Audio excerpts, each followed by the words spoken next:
Yo, Yo. I don't think that we're live on the other my page, so we might have to reboot it. I'm not kidding. We're Really? not live on the page I need to be live on. Well, So, it says mine just said live now on Phil Tyler's page. right, on my personal, but we're not live on my business. All right. All right. All right. I need to add it back. Hold on.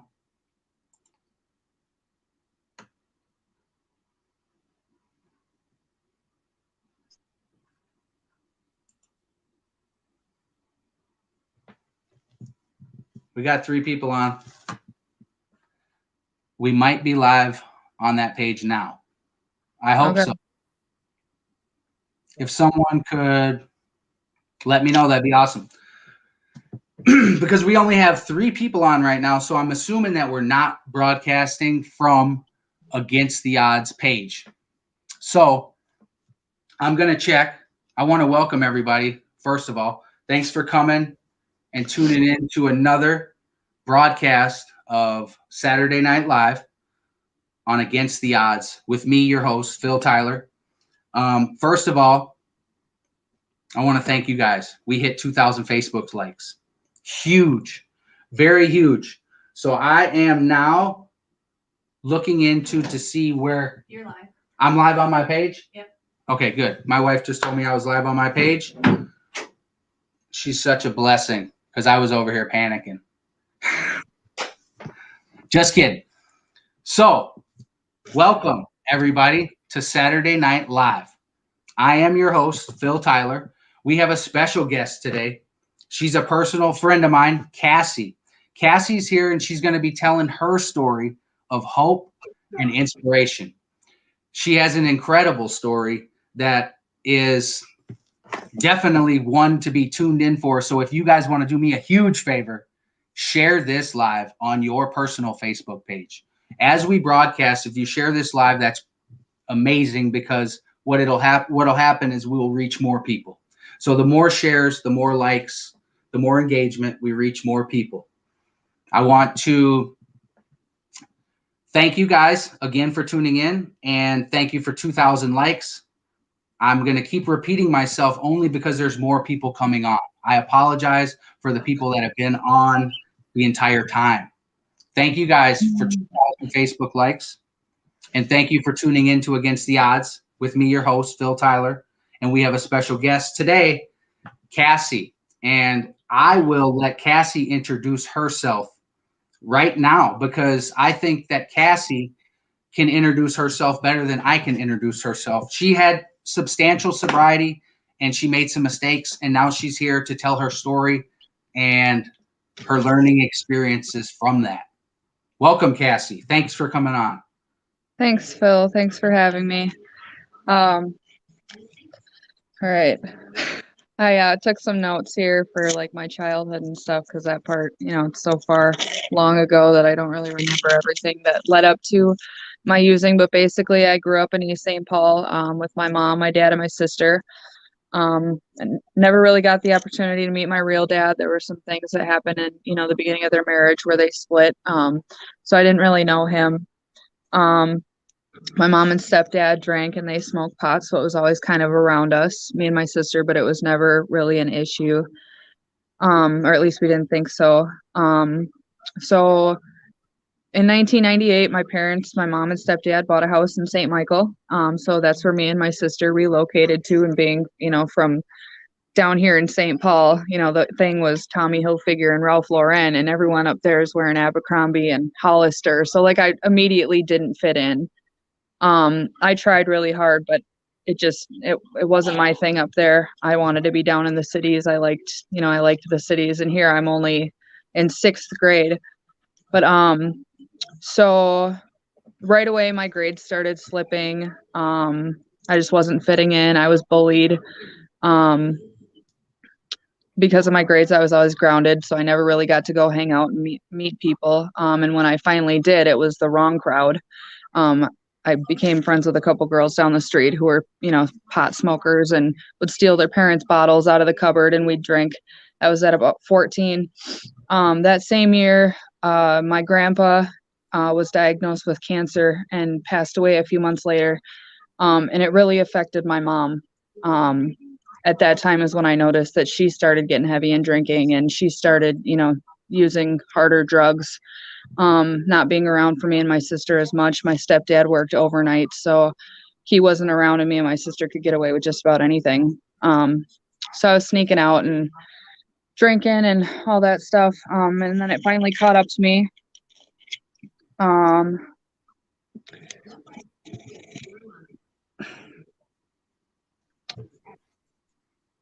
so one day, when my stepdad got a hold of it or whatever, like found out about it, I was told that I had to leave. I wasn't, supposed to be there anymore. They were going to find me somewhere else to live. I was out of control, whatever. So I packed up all my stuff, and with no idea where I was going, I ended up in St. Paul. And there was a guy standing outside waiting for me, and it was my real dad, who I'd only met a handful of times in my childhood, and it's only because my grandma would sneak me visits with him. So my punishment turned out to be one of my biggest dreams, is to meet my real dad, be with my real dad, or at least know who he was. Little did I know my dad was also a meth addict. So my mom's a meth addict, my dad's a meth addict. So it was all around me throughout my childhood.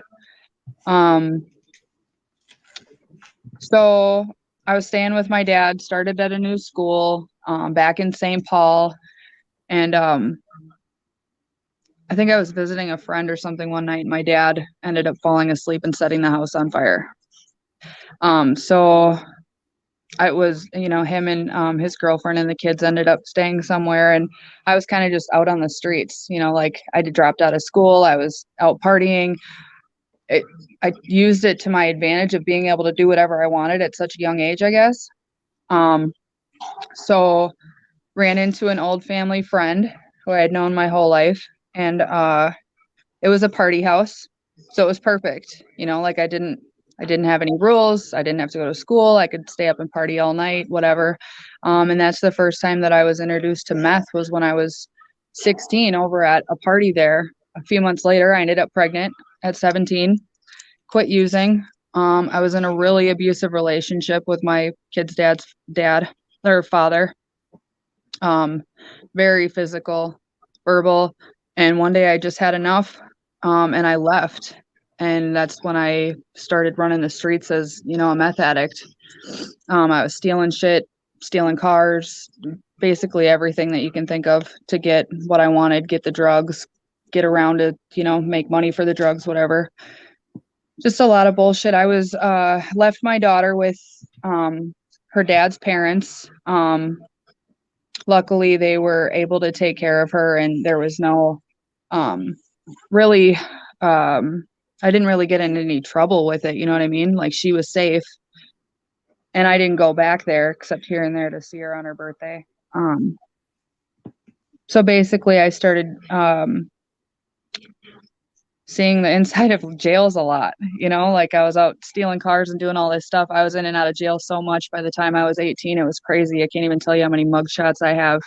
I mean, I'd go in and then I'd get out. I'd go in and I'd get out. And then finally I was sentenced to, and it doesn't seem like that much time, but to a 18-year-old girl, 90 days in the workhouse is a lot of fucking time. So right. I was scared. I felt like I didn't have anybody, you know what I mean? Nobody answered my phone calls. My daughter's out there, and here I'm sobering up, realizing what I'm doing. And I didn't know what to do. I didn't know if I was going to go back out and keep getting high, or if there's something, I didn't know about recovery. I didn't know about meetings, nothing like that. So when I did end up getting out, I found out that my dad had found sobriety as well. So when I got out of jail in 2008, I went to stay with my dad, and he introduced me to my first meeting, the Sober Network. And it basically became my home group here in St. Paul, one of the Alanos over here. So I stayed sober for a while. I got a place, and I had been in the process of getting my kid back. And then I met this guy and relapsed. In that relapse, I found IV or needles, and I started IV using. And and I got really, really bad. I did that for about 2 years straight, until I met the father of my younger kids. I was on probation and getting violated, and I didn't want to stop, but so I ended up going to jail. And when I got out, I was released to treatment, and I ended up getting pregnant with my 9-year-old daughter, Ava. I stayed sober for a few months during that time, but I just wasn't ready. I ended up relapsing when I was pregnant with her, and it scared the shit out of me. I was scared because I didn't have anybody this time who would take Ava like I did Autumn, my older daughter. So I turned myself into jail. And when I was sitting there pregnant with her, I just came to the realization that I didn't want this. I didn't want to keep running the streets. I didn't want to lose my kid. I just had to stay sober no matter what it took. So I got out, and that's when I really started reaching out to my dad again and telling him, hey, I want to be sober. He'd bring me to meetings, and I got really comfortable with the group that I was at. Started doing a little bit of service work here and there, but I was still living in a house where the guy that I was with was using. So ultimately it was either, leave him and raise this baby on my own or stick by him and whatever. Well, long story short, we ended up getting raided, and he was taken to prison for some years, 2 weeks before our baby was born. So it was kind of a blessing in disguise. I moved in with my dad, had Ava, and just went to meetings for a year straight, like nonstop. As many meetings as we could get into. My dad would, take me on to different sober events, camping, all kinds of stuff. About a year into that, I went to cosmetology school. In between, I was doing service work, chairing meetings, got a job, saved a bunch of money. And this is the start of my long-term recovery, the 7.5 years that I had. I was just super involved in the program, and built up a huge support network for myself. And it really helped a lot. So when Rick, after 3.5 years, did come home, everything was great. Like I introduced him to the sober network. We were doing it together. We ended up pregnant with our second child together, my first son. Shortly after that, we had bought a house. And then we ended up with baby number 4. So now I got 4 little babies. Back to when I moved in with my dad, I ended up getting Autumn back. So she's been back in my life for a long time, since she was 5. So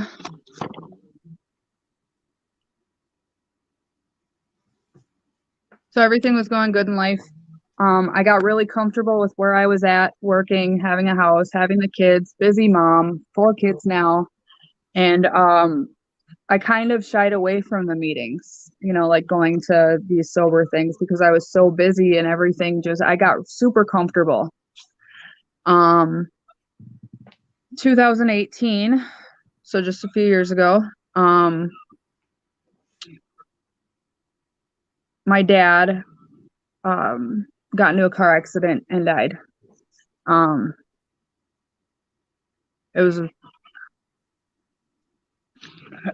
one of the hardest things I've ever had to deal with. Somebody who was so solid in my recovery, or helped me get to where I was and built this great foundation, and like we knew all the same people and everything. It was just it crushed me. And I still deal with it on a daily basis.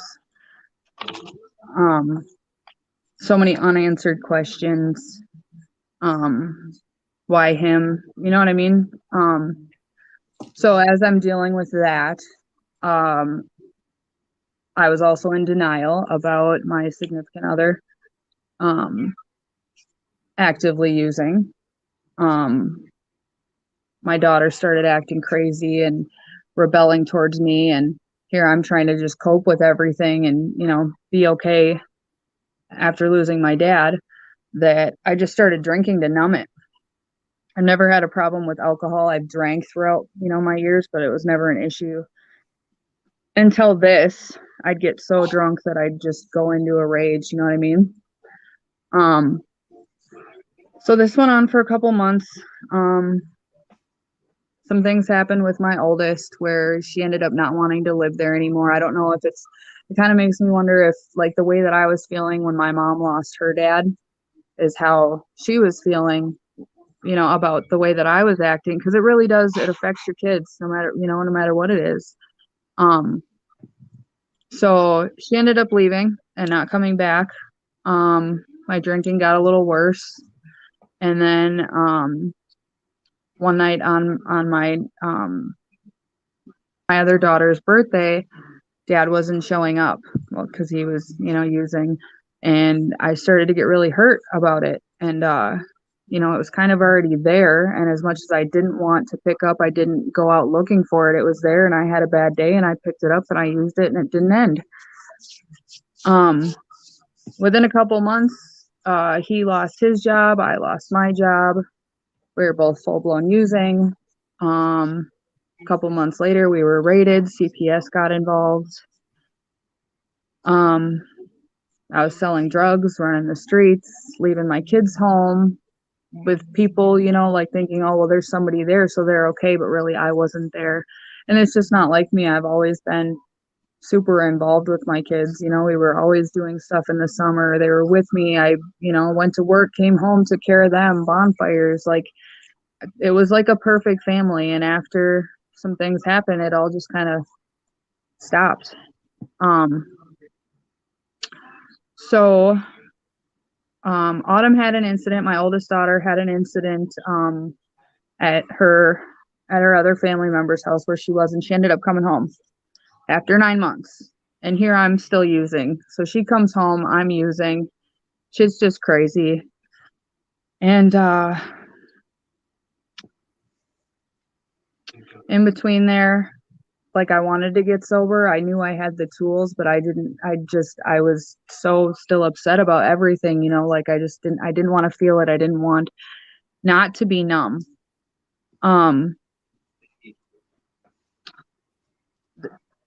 2019, the year that I was in my relapse, was probably one of the hardest years of my life. With my daughter leaving, my relationship failing, about to lose the house. I found out that my 8-year-old at the time was being molested by her uncle right under my own roof. That was really hard to deal with. I was angry.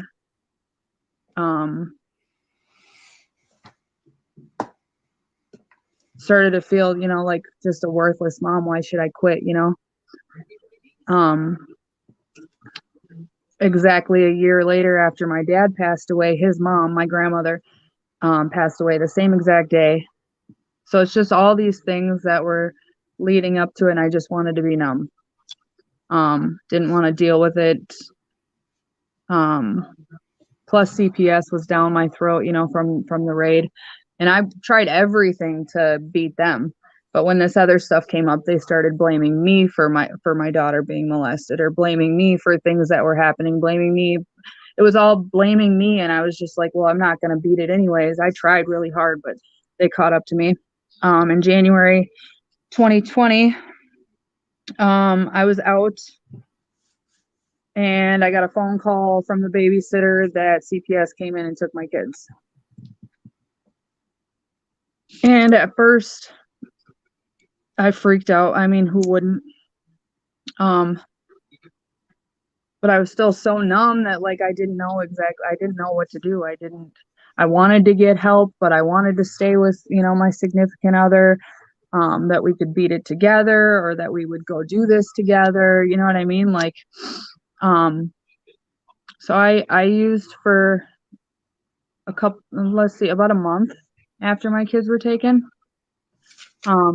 I wanted to commit suicide. I felt, losing your kids is definitely one of the worst pains I mean, losing my dad was hard, but when my kids were taken, that shit was really hard. I didn't know what was gonna happen. I didn't know if I was gonna be able to get sober. I didn't know if I was strong enough. I didn't know that I still had the people in my life that I had, because I didn't know how to reach out and admit that I was wrong and that I fucked up and that, my kids were gone and that I needed help. Um, but I did end up reaching out to a friend who I know does some treatment stuff, and I ended up going to a treatment, and I was so far from the city that I got in my car and I left, and got back to my house and we were raided again. And I just said, Wow. yeah, Wow. three times the door was kicked in that year. Um, and every time they reported it to CPS, and it just didn't look good for us. You know what I mean? Not only that, but when CPS had them, my kids were split up. They put my oldest in a foster home that was different than my other three. You know what I mean? Like, my oldest had a phone and could contact me. My other three didn't, weren't able to. Um, only been talking for 20 minutes. Hold That's on. perfectly fine. That's because I've been letting you go at it. I haven't cut you off and jumped in. You've been doing a great job.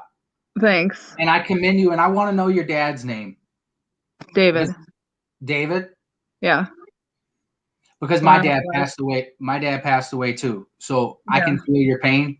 I've had lots of people die suddenly in my life. And accidents and things like that are definitely tough. It's tough, especially when you don't have that opportunity. I always say my dad died of lung cancer, and I was sober, and I got to go down there and I got to help him, and I got to be with him. But not everybody gets that opportunity. Like, you know what I mean? And I don't think cancer's any, you know what I'm saying? But it allowed me to get a little bit of closure. So I was grateful for that. And I understand that, things are tough, man, especially when we're dealing with death. Loved ones. And you want to know what's funny is I have two nieces named Ava. Where did I write it down? Ava and Autumn. Yeah. Yeah. That's weird. So I was just, and then something else that you said, just you obviously, your door got kicked in 3 times. You have a purpose. I can see it. You have a calling on your life to do something different. That's why you kept getting your door kicked in. That's why consequence, you know what I mean? I mean, that's just, you were in recovery and you walked away, and then look at all the red flags showing up in your life. It's telling you to get back in there. You know what I mean? Yeah. Looking back, we can see it. At the time, it's really hard to see it or want to believe it. Yep. So I ended up going to inpatient treatment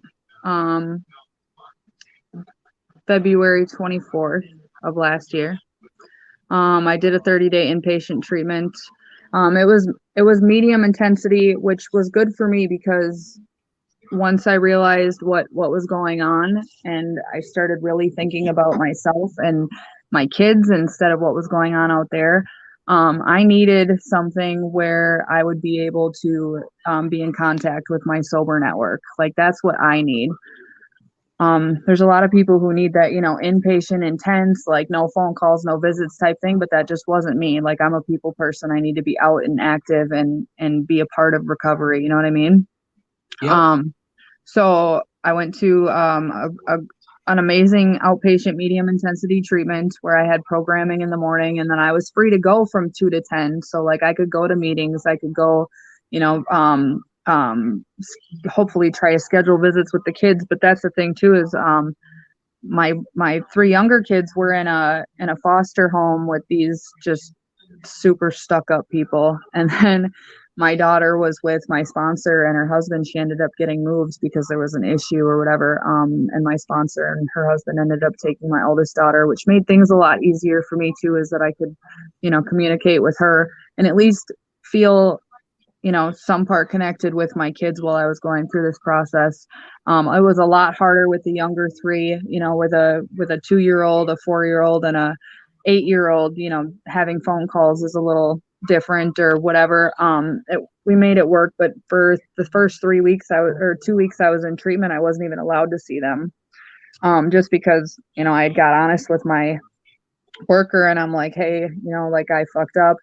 I want to change now. I'm sorry. I tried to, give you fake pee every time. So I got honest with her and it felt like she was, punishing me for being honest. So that made me want to work even harder, like get more meetings in and reach out and have this proof, or, let them know that I'm actually trying. So I completed the 30-day inpatient.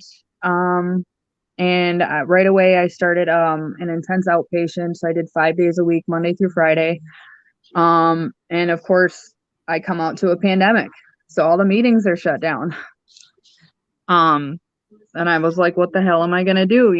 This treatment's great, but I need to be with my sober people.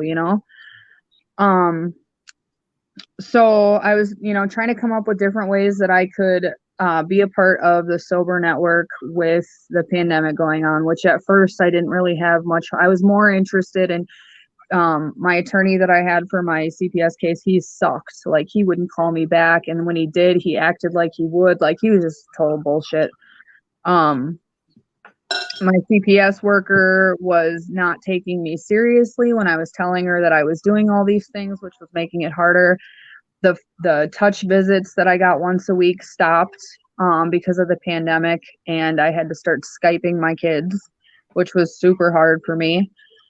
I had reached out to some family members. Actually, a family member reached out to me from all the way across the United States, basically, and he's like, what can I do to help? I was like, I need an attorney. Somebody who will actually fight for me and, like, do some things for me. And I ended up having some family members borrow me some money and I got an attorney.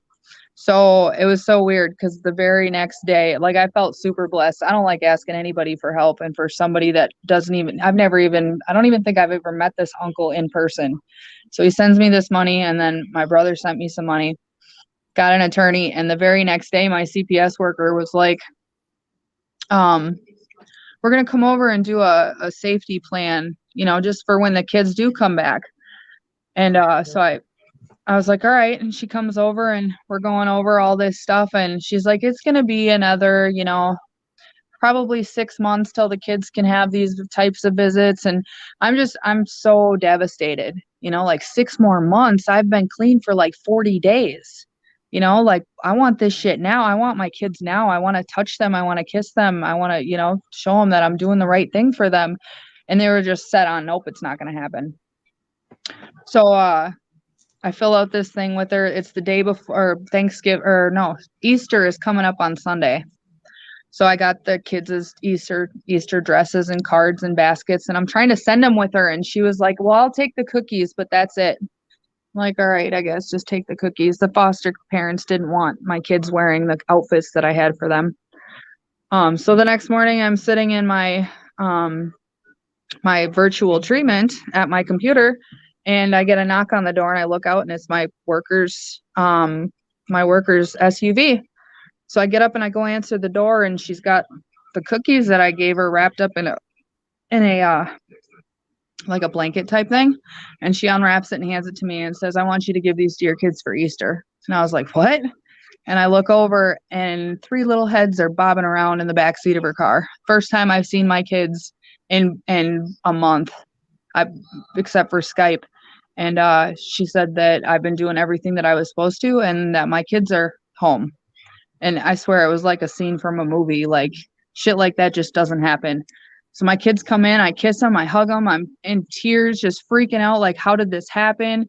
Knowing, I completed treatment and I'm doing everything I'm supposed to, but something didn't feel right. I called my sponsor and I'm like, oh my God, my kids are home. Like, what's going on? She's like, hold on a second. This is unheard of. So I call my attorney that I just hired, and I'm like, dude, my kids are home. And he's like, what? This doesn't happen. So My kids were returned to me because that morning, the feds raided the foster family because the foster dad was exploiting children. Wow. Yeah. So miracle for me. I'm so happy that they're home, but then everything inside of me starts thinking, well, what the fuck did they do to my kids? You know what I mean? So I'm freaking out, trying to get all this information, just happy that my kids are home. And at that point, I'm like, you know what? Whatever happened, we'll figure it out, but they're home now. And I got to work at this 10 times harder because they will not be taken from me again. That was the longest 60 days of my life. I'm gonna tell you what, you really made me emotional. You did, telling me how your kids. I could see that and I could feel that, and I'm not kidding, man. Like, I got emotional. I won't cry Yeah. on this live, but I do cry. Just so everybody knows, I ain't gonna do it on this live, but I would have cried for that. That's real stuff that you Yeah. can't make up. That shows that you are met for so much more than dope. You know what I Right. mean? Look at that. I mean, Yeah. come on. There's people out there, Cassie, that can't see things like that. You know what I mean? And that is so beautiful that you shared that, because honestly, man, I got really emotional, and I'm looking at some of these comments on here, and there's people out there that got emotional with that. And it was emotional when you got them back. That's Yeah. the joy. It's joy. You know what I mean? Isn't that beautiful? It I mean, you is. just told us a story, a very heart-wrenching story, and then there's joy and blessings coming through. Man, keep going. I love it. Yeah. Oh yeah.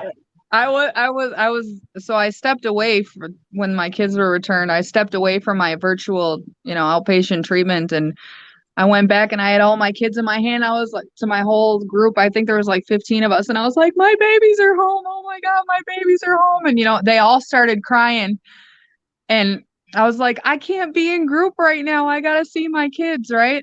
So I shut down my computer. A couple hours later, I logged back on, and my treatment counselor was like, sorry, but you got to make up a Saturday. I'm like, are you serious right now? Like, what? But anyway, so my CPS worker comes over after, my kids get home or whatever. And it was perfect because it was right before Easter. I had already missed, my Ava's birthday. I had missed Ashton's birthday. Alex's birthday was coming up. Like, I'm super big on holidays. I go above and beyond for my kids, with the Easter bunny and Santa and all that stuff. So it just crushed me that I didn't know that I was going to even get to see them or even have a picture with my 4 kids together, we ended up calling my older daughter. She couldn't believe what just happened. She had no idea. So they also let her come home to me too. So I had all my kids home for Easter. It was amazing. Uh, Best Good Friday of my life. It was on a Good Friday. So my CPS worker comes over the next day and she's like, all right, so they're much better off with you. They knew they messed up, but they weren't going to admit it. You know what I mean? I kept in contact with my attorney. I kept things going. And all I can think of is, how am I going to work 10 times harder to keep myself sober now? Because I go from having no kids, a quiet house, like kind of on my routine, but fighting for them, to now they're home. And now I got to, me and change. Now I got to figure out, like, holy shit, I don't have groceries in the fridge. I got to do this. I got to do that. What am I going to do to stay sober? There's still a pandemic. So I think the next week I started reaching out to my sober people on Facebook, and I'm like, hey, let's start up a Zoom meeting. I need to see some faces. I need to be able to talk. You know what I mean? So I started Yeah. up a Zoom meeting. That went pretty well. We had, some people showing up to that. And then when that got kind of boring, because, my kids are running around on the computer screen, I'm happy they're home. Don't get me wrong. But when I need a meeting, I need a meeting, So I'm like, all right, let's move this meeting to the park. So if you want to come hang out and be in person, we'll just sit in front of our phones 6 feet apart, and we'll, do this thing in a park. We tried that a couple times, worked out great turnouts. And then I'm like, man, let's do something else now. Let's get a bonfire going. Let's go to my backyard. So I move all these people to my backyard. Eventually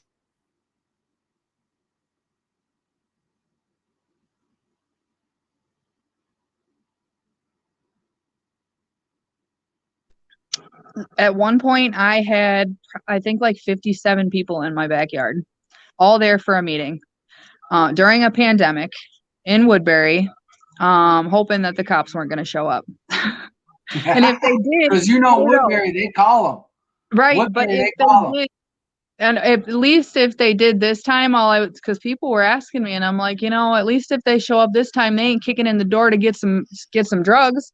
They're kicking in the door to what? You gonna break up a recovery meeting? So that went really well. I kept those going most of the spring until the meetings opened back up, and then that's when I could, get back to my regular stuff and make sure that I was keeping involved with my recovery. I started working the steps with my sponsor. Of the 8 years, 7.5 years that I was sober before, that's one thing that I never really did do is I didn't work my steps. I always just, I'd show up, I'd skip small group.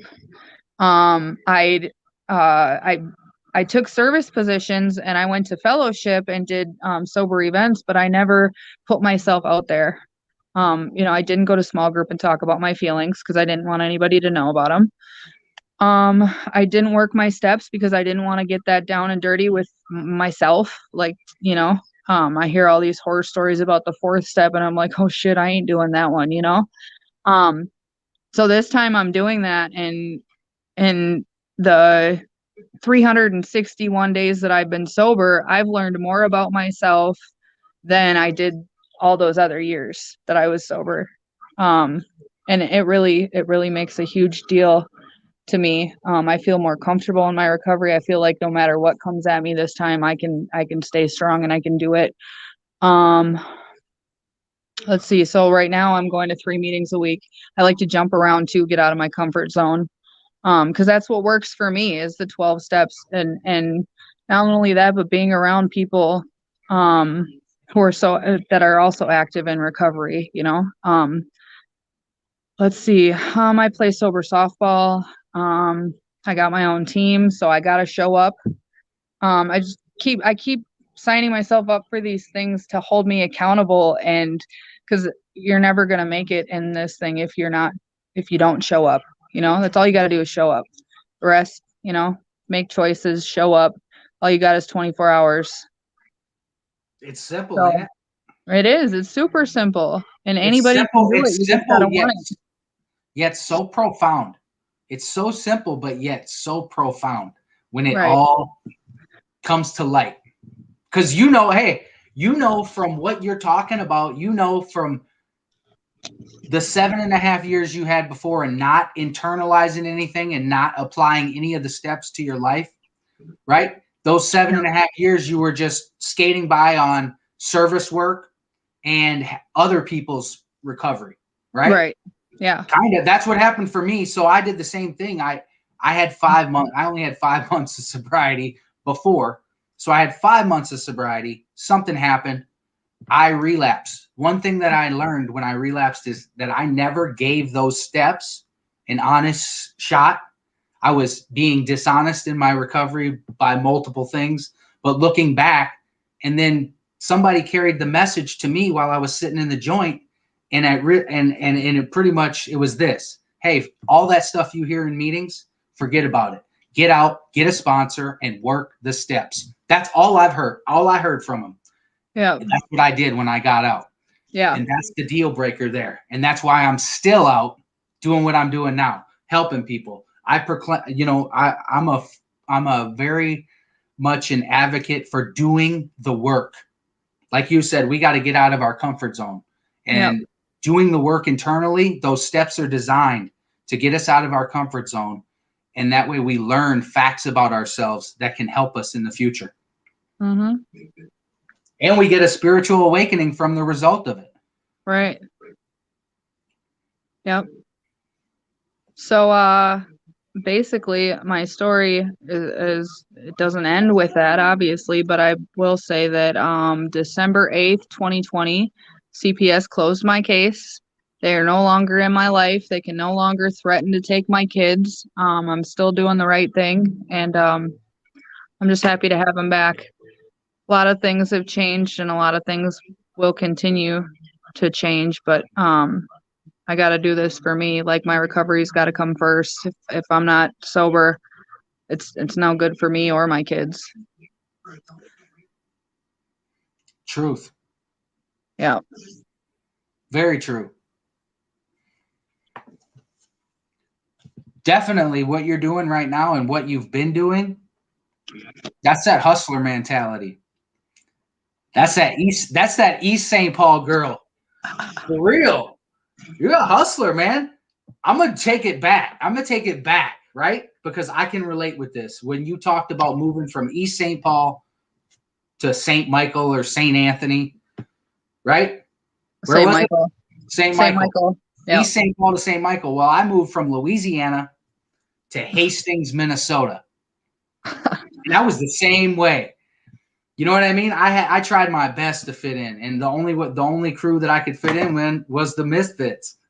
Mm-hmm. You know what I mean? The acceptance part. Like, we're always trying to fit in. It's important, you know, doing the work for myself helped me realize that, you know, I don't need to be lower than or above anyone. I can be right sized, right? I can be human. I can make mistakes. I don't have to drink and I don't have to use. Right. And we know that from our stories and talking to people, because honestly, there's people out there that don't know that they don't have to get high anymore. There's people out there that don't know that there's a solution anymore, right? They're hopeless. Like, they can't see the way out. And that's why we're alive tonight. And that's why your hope and your inspiration is shared all over Facebook and YouTube. Say hi to YouTube. Hey. It definitely, our stories are just amazing. There's so much stuff I could relate with you, you know, from trying to be accepted, from going to like the city to the country, you know, that's how Hastings was too. I mean, I moved to Hastings. I was in Louisiana. There was not a lot of, you know, there was just not a lot of, you know, intermixing of races. There wasn't a lot of different culture from Hastings. And I came from Louisiana where there was. So it was like a totally different ball game. And, you know, I got picked on and stuff like that. And, you know, it happens. And then we want to fit in and do stuff. One of my red flags was the first time I ever took like a drink to, like, consciously at a party, 17. I got a minor consumption that night. You know what I mean? And that's one of those things where it's like the red flag. If we look back, we can see it. You were talking about, I could see red flags through your life the whole time. You always had warnings and heeds to stop. You know what I mean? With your story, what you were telling me, I mean, there's definitely a calling on your life, and it is definitely to share your hope. You have an incredible story. Just the CPS version, right? That's CPS. Yeah.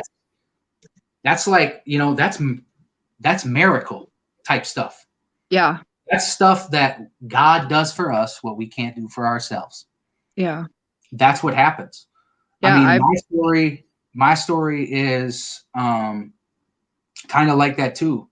You know, I got let out of segregation in Stillwater on a mistake made by discipline. So I was supposed to do 180 days. They sentenced me to 90 consecutive. Yeah. What happened was they put it in the system as concurrent. And when I got out of seg, I had enough time to get into treatment. And when I went to the AA meeting in Stillwater, not to go to AA to sober up, just going in to check in with the boys, you know? Yeah. And I went there, and the treatment guy said, "Hey, I remember you were serious about treatment." Well, I was hollering at my guy, and my guy's like, "Hey, man, what did he want?" I said, "He wants me to go to treatment." Well, my guy looked at me and he said, "Brother, go get your life together." Never look back. Yeah. That brother's still out. He's doing good. You know what I mean? That brother told me to go get my life together, so I did. Yeah. But, I mean, it's like, I would have never thought where I'd be today. I would Right. have never even dreamed it. That's why it's like one day at a time, just for today. Keep it simple. Let go. Let God. Those things are so simple, yet so profound when we look back. You know what I mean? Like, man, Yep. that's for real. It's hard to do that shit in the moment. Yeah. Let go and let God. Okay, yeah. When you're on your self real will run riot and you're just full of anger and pity and all the negative crap that comes along with being full of self will, you know, nothing good comes from it. Right. Man, you had an incredible story. Thanks. I'm trying to get you to talk a little more. You're doing all the talking for me.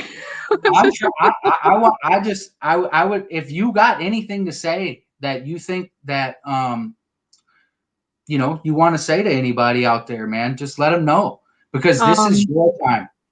I mean,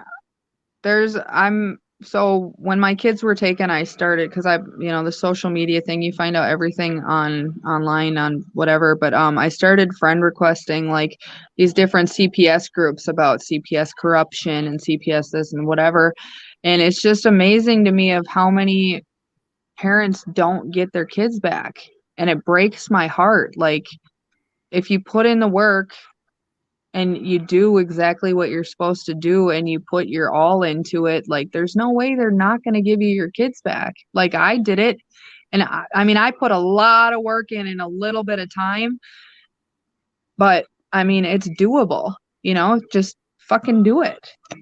I just don't understand sometimes when, things don't go that way, makes me really sad.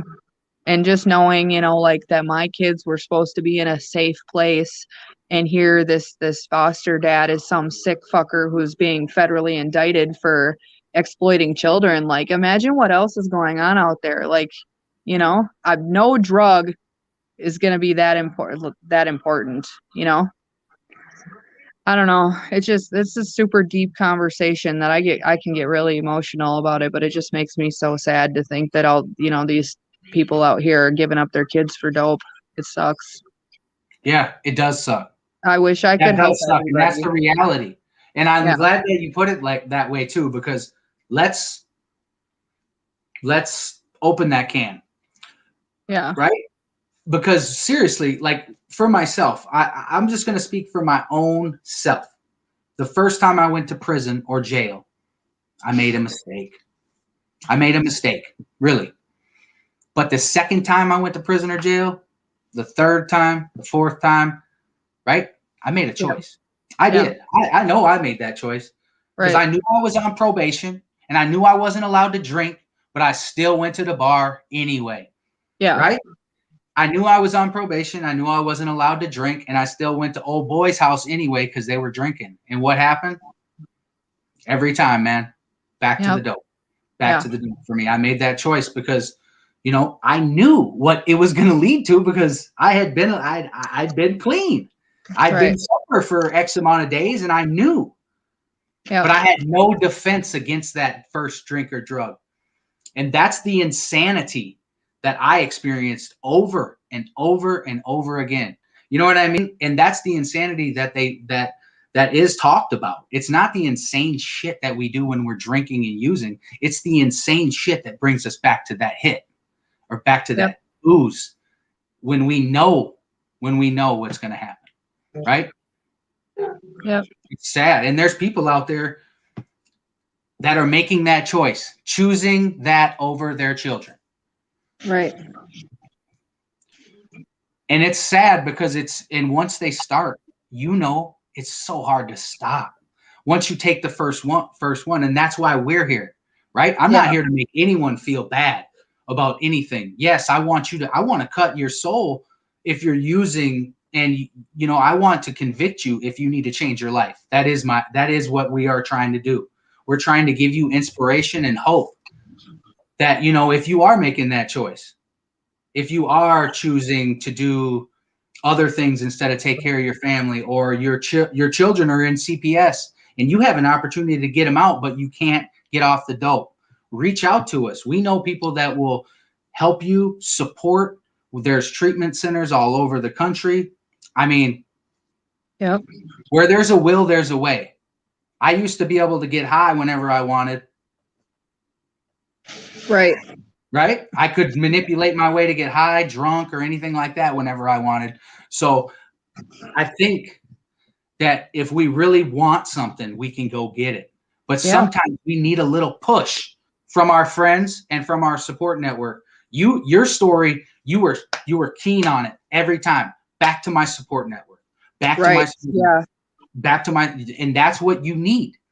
You know, that's what you needed. Yeah, and there, even when you have, that much time and you relapse and you go back in, like I was embarrassed. I mean, there's still times where I feel embarrassed, like my friends that were, a little less sober than me are standing up now for their, 9, 10, 11 years. And I'm like, damn, I should be up there too. You know what I mean? Like, it's embarrassing, but you got to do what you got to do. And I wouldn't be the person that I am today. I wouldn't be the mom that I am today.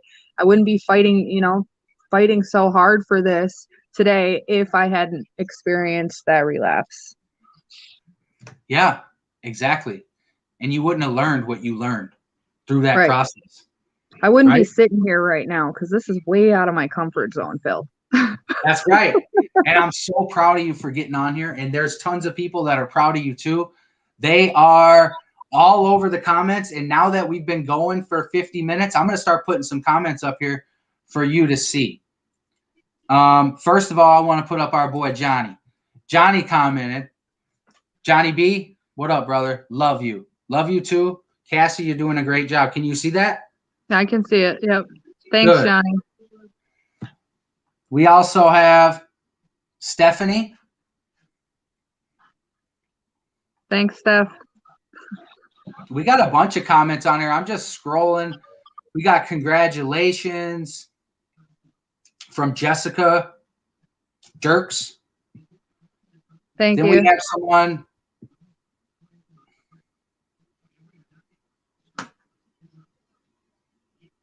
That's right. Oh, thanks. That's right. like my other mom. She's amazing. That's what they're saying about you. You're a powerhouse. Oh, It don't matter. I mean, that's what I actually hopped on a live hopped on a little video with the guy from Louisiana today that I've never met before. Hopefully he's tuning. Russell, hopefully you're watching. But we hopped on a little, like me and you did on the back end of this platform. And we were talking, and he was, talking about, sobriety time and things like that. And I told him what was told to me, don't worry about sobriety time. Worry about today. Because really, if you woke up before me, you got more clean time than me. Because all we have is just for today. You know what I mean? It's like, and your story ain't like theirs. To me, your story's more powerful. You came out of another pit. You're a warrior. Straight up. It takes a lot to come out of a fucking relapse, dude. I went to prison. I couldn't come out of it. yeah. They had to lock me up. I didn't have the balls you had to pull your head out of your ass when you pulled your head out of your ass. I commend you for that.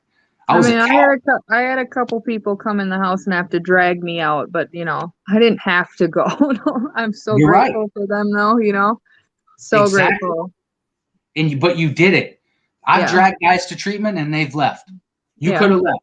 You could have not did that. I've dragged people to treatment. You could have left. The thing is that you did it. I remember when I relapsed after them 5 months and my support network hit me up all the time. I was clearing all their shit. I had a guy, actually, I was in a car. We were getting high, and one of the guys from recovery seen me in the back seat, and he started chasing me down the road. I'm like, go, go, go. Dude's sober. I can't see him. Yeah. We're just so scared of sober people when we're doing the wrong thing. Yeah. Yep. Man, great. So I'm going to pull up a couple more. So we got Todd Roshnot Jr. hollering at you.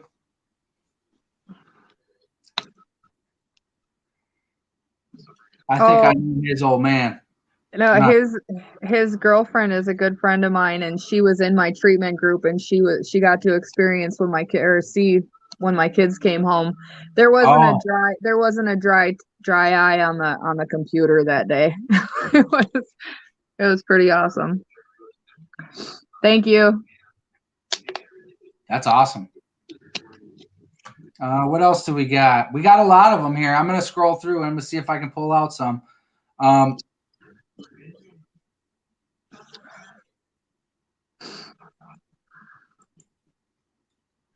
this is someone, Kathy, is from Louisiana. She's telling you you're doing a good job. Thank you. She's a friend of my family's in Louisiana. Okay. Thank you, And Kathy. this is Margaret. Margaret, I'm not sure where Margaret's from, but I've seen her commented on our stuff before. Thanks, Margaret, for all your contributions. Well, that's someone saying hi to Brian. So this is what happens when they comment from the private group, against the odds private group. Yeah. So we don't know what they say, or we don't know who they are, but we can see what they say. Yeah. Sorry about your dad. Absolutely. Deepest condolences. My deepest condolences. I'm telling you, man.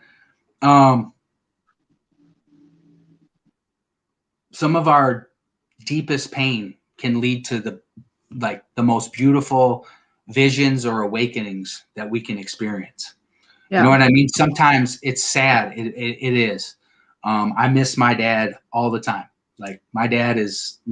I never in a million years, like me and my dad weren't cool like you and your dad were, like in recovery and all that stuff. I used to really not like my dad. And then we started, because I was running. He told me everything I didn't want to hear most of the time. Right. Yeah. But I don't know, man. It's tough to lose a parent. It really is. I don't care who you are, how old you are. It is really tough to lose a parent. And I'll be honest with you. I never in a million years thought that I would act the way I act. I mean, I wake up. Sometimes I still wake up in the morning and will cry because I miss my dad. And I used to talk to my dad at 6 a.m. As I was in recovery, I got to, make amends to him, go and see him multiple times. I got to go to Louisiana. For myself, I never got to leave the state ever since I came up here. So I came up here when I was 16, and 2001 is when I was in, or 2000 is when I was in jail already. Yeah. So you can't leave the state when you get put on probation. So I was kind of stuck up here for a while. Yeah. Let's see what else we got. So one of the things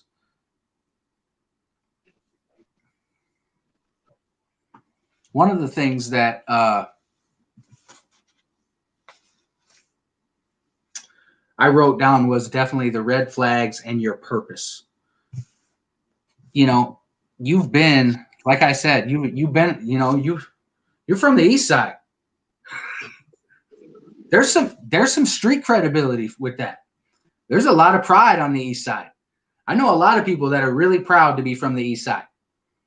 You know what I mean? And they just love it. There's just a grit about the East Side and that mentality, that hustler's mentality, that city life, right?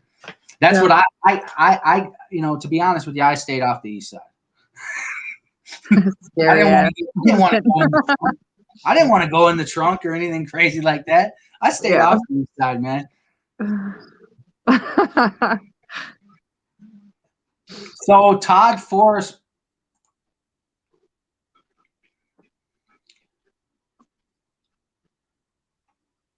Do you know Todd?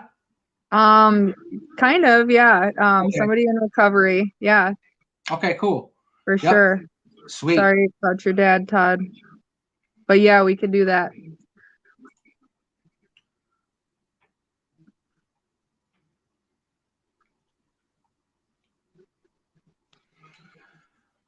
Well, we got 42 people on.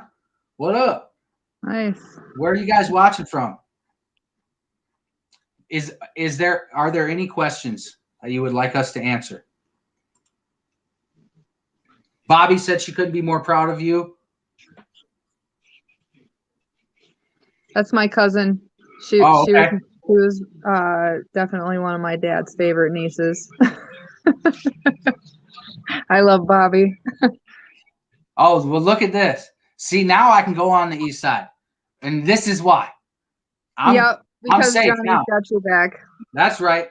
I forgot about that. We got I was another gonna one. See, say, what am I mean, I should have never even said that word. Look at this. hey, I was gonna say something, but I didn't want to. They're all no gang signs, guys. We're live. We got someone from the northern part of Minnesota. That's Alyssa. Hi, Alyssa. Brian wants to know if you're having sober parties this summer. Actually, yeah. So my relapse year, I didn't do one, but the last one, two, three, two 4th of Julys, I've thrown like one of the biggest 4th of July parties ever. Huge sober event, potluck. We do our own fireworks display. Um, Hundreds of people show up, all in recovery or welcome. So I'll probably be doing another one again. I seen what I was doing while you were talking was someone commented on that. Someone typed up a comment and told, because I seen it. Someone was like, "Man, the 4th of July was the bomb" or something, and I seen it when you were talking. Yeah. And so now when you say that, I'm over here like, where was that comment at? I can't find it. There's a lot. But I want to pull this one up because this is Johnny. Johnny likes to give me a lot of mess, and I can take it because Johnny's my guy. He used to call me Angel Eyes in the joint. He told me I was the prettiest biker he ever seen. Yeah. I think I got you beat now, buddy. Yeah, you do. You do. But we were in prison. All right. I'm just playing anyways. So, anyway, what do we got? We have someone said your 4th of July parties rock. Thanks, Mark.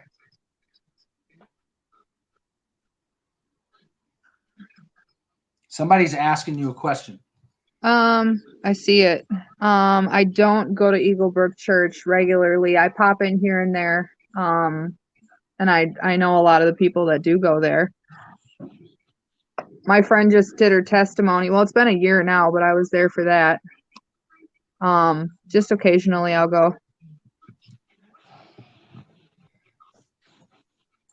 We have Facebook user.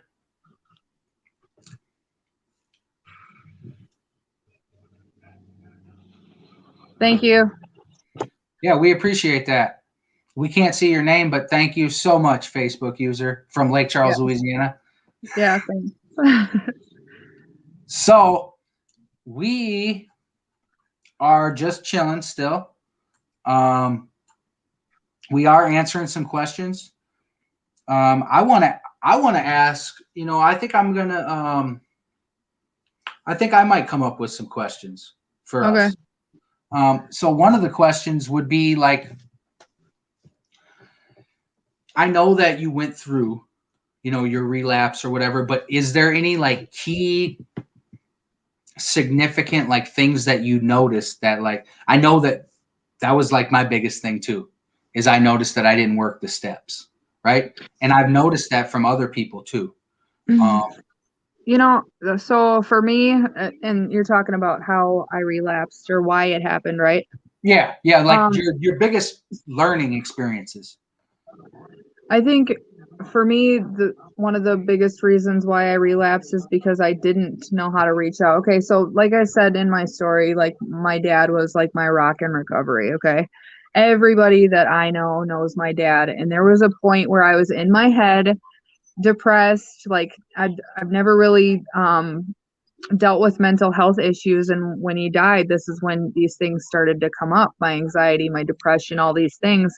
But I think the hardest thing for me was actually reaching out to the support network that I had, knowing that they were also my dad's support network. And at one point I kind of felt like I cried so much about him, and like, people would talk about him and it would really hurt, or you know what I mean? Like, it was just hard for me to be around those people or ask for help.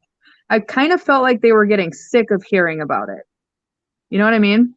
Mm-hmm. Like, so it just kind of made me, I felt that way, and I stopped reaching out to my sober network because I didn't want to bother them. I didn't want them to see me crying anymore, or, you know, um, trying to make them feel sorry for me. And that wasn't the case, but you know what I mean? Like, I didn't feel right anymore. My dad wasn't there. That's who I always went to, when it came to this kind of stuff. So yeah, I don't know. I don't really think that, I don't know that the steps really affected it, because it was something totally different than my last run in recovery. You know what I mean? Like, I got sober for a totally different reason, or I relapsed for a totally different reason. But I was really active in my recovery for the first few years, and I did work the steps once. It was super half-assed, but I didn't put in the work like I am now. Um, it definitely did make a difference, yeah, but at the time, that's not how I was thinking about it. Right. No, you weren't. Because the thing is we don't work. So when we don't put in the work, when catastrophe happens and we don't put in the work, we can't deal with it. Yeah. Because we haven't done the work. Right. So we revert back to our survival mechanism. Yep. Then we start to self-talk, right? Yep. And say, nobody gives a shit anyway. Why do you keep crying about it? They don't want to hear it anymore, even though they might have, right? And we start to, beat ourselves up. Yeah. And it's because, in my opinion, for myself, it would be because I didn't do the work, right? Yeah. If I didn't do the work and I didn't put forth the hard work that I needed to put forth, so when something happened, I wasn't secure in my recovery, right? So in my recovery today, I've had some things happen. Lots of things happen, and I never had to go out and do that. And I attest that for doing the work. That's what I attest it for, is because I did the work, because I know guys. There was a guy that he was in prison with me, and he got out with me, and he went to a halfway house with me. He was kind of like, he was a buddy of mine, and he went to the halfway house with me, and we went to school together. We even lived together in our, you know what I mean? And he relapsed, and he couldn't stay sober, and he passed away. Oh, I'm sorry. Bless his soul, David Lund, my boy D Buns. For anybody that was in the joint with us, they know David if they're watching tonight. But God rest his soul. The kid I think he was a young man. He was under the age of 30, and he'd already been to like 29 different treatments. Wow. But he had never done the work. Right. Never done the work. Never. You know what I mean? And that's something that I know for sure, because he was a buddy of mine, and he told me he had never done the work. He would get sponsors and just hang out with them. For myself, 5 months in recovery and I relapsed, that's what I did. So I hung around people and expected to be sober by hanging around sober people. So I surrounded myself. I was in meetings every day. I was in church every day. I was involved in all kinds of stuff, but I did nothing to change who I was. Right. And nothing, I mean, it wasn't even that much of a catastrophe that happened to me. But I got uncomfortable in life, and I went back to my survival mechanism, because I couldn't handle it because of the uncomfortability inside of me. And that's kind of how I describe it, is just uncomfortability. It's like it's horrible. You know what I mean? And we don't want to talk about it. Right. I didn't want to talk about it with anyone because I felt like shit. Yeah. And then when I relapsed, I was like, you know what? I told myself this. I must not have wanted to stay sober. I guess I'm just going to keep going. Yeah. Lock me up.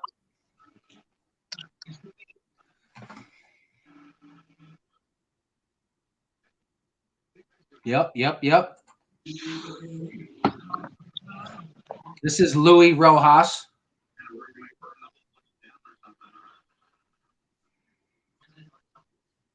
Thanks, Louie. Here's someone that's asking a question. We don't know who it is, but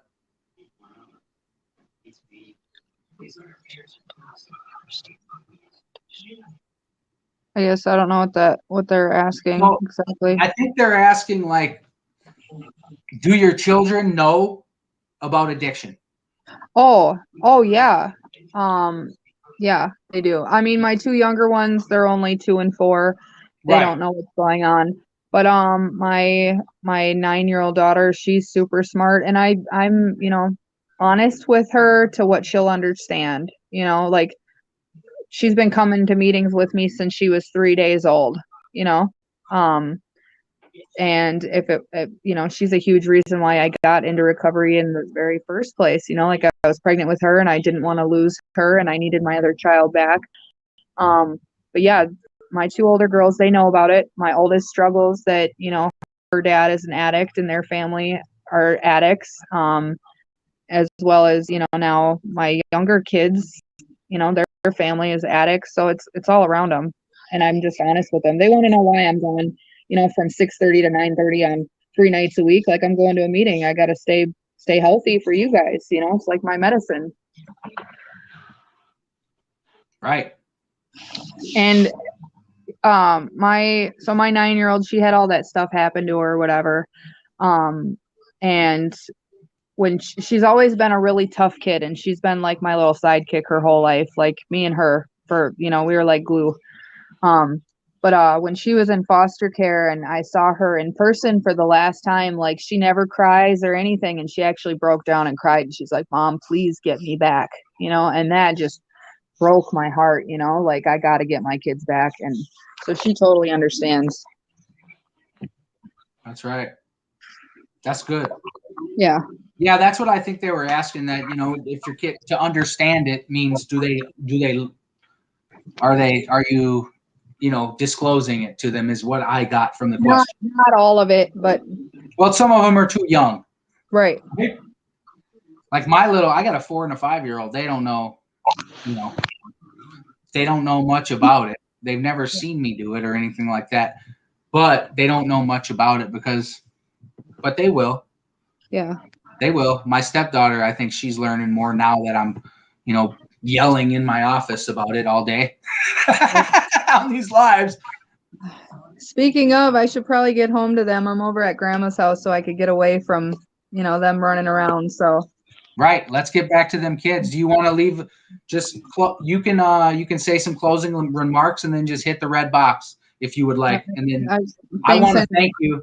Yeah. Thanks for having me. Yeah. Thank you for coming on. All right. Have a good night, Cassie. What's up, everybody? Hope you guys had a great live with Cassie. She just hopped off. We were talking some real recovery stuff. Cassie is coming up on a year of sobriety, and she came off of a pretty heavy relapse with 7.5 years of recovery. And she had some lessons to be learned, and now she's doing the work that she feels is necessary to stay in recovery. She fought hard to get her children back. Her story definitely hit me in the gut when her children were taken and then they were given back to her by the people that took her children to begin with. So it was a complete miracle and a blessing. Cassie, definitely thank you so much for coming on to Against the Odds. We appreciate you sharing your hope because someone out there needed to hear this tonight.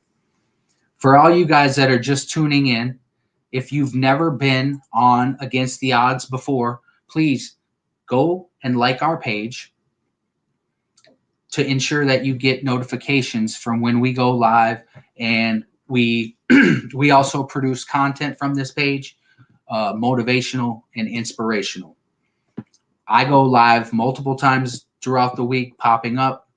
This week we had on Saturday night our showcase Cassie. Cassie was a special story of hope, and especially one that the women out there can definitely resonate with. We talked about children and addiction, and when those two go together, there's a lot of emotions involved. I do want to thank you guys again for tuning into Against the Odds. Thank you guys for all you do to help us to continue to spread hope to the hopeless. I know that someone out there needs to hear these messages that we have. The stories that come on here, they are real. They are from the heart. These are real people with real experiences that are in real recovery situations. These are situations and experiences we can all learn something from. Thank you guys again for tuning in. We'll see you guys next week, next Saturday on Saturday Night Live as well. Stay tuned for a pop-up live this week from me on Against the Odds page. You guys have a good night. I appreciate everything you do. Continue to help us spread hope to the hopeless by sharing our page. Thank you. Have a good night, everybody. Be blessed.